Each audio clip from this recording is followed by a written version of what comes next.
Low power, you can see this globe is very disorganized. It's really hard to tell which is the cornea and which is the posterior eye. You can recognize that here centrally is probably the lens, and here is probably some folded retina.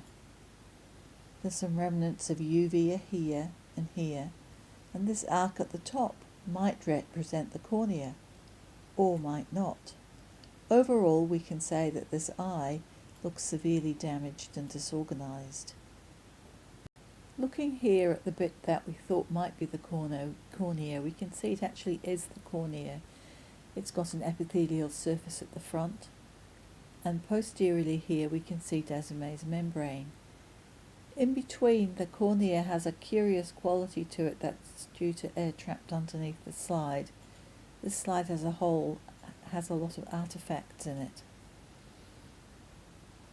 To the posterior part of the eye, here we can see that the area we suspected that was retina has got the remnants of the inner and outer nuclear layer. So the retina has become detached and folded multiple times. The remains of the ciliary body and the lens. You can recognise here the slightly papillary looking pattern of the fronds of the ciliary body. In this part of the eye, we can see the remains of a large hemorrhage, and here's the choroid that's been separated off from the underlying sclera. Throughout much of the rest of the eye, but particularly here, anterior to the lens, we have a proliferation of fibrovascular tissue.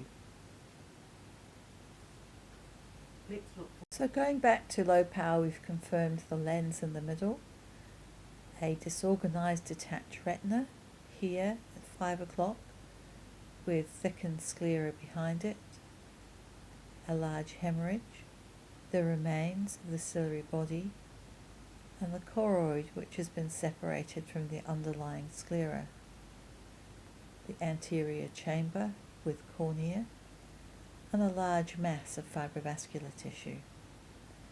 This disorganized eye suggests a moderately recent traumatic event leading to hemorrhage and disorganization of the contents. It was far enough in the past that we could have a fibrovascular membrane forming, but not so far as there's been a large amount of metaplasia. If this Phthisical eye had been left for longer, it might have developed metaplasia of the retinal pigment epithelium into bone, for example. In summary, the diagnosis is Phthisical eye, probably post-trauma.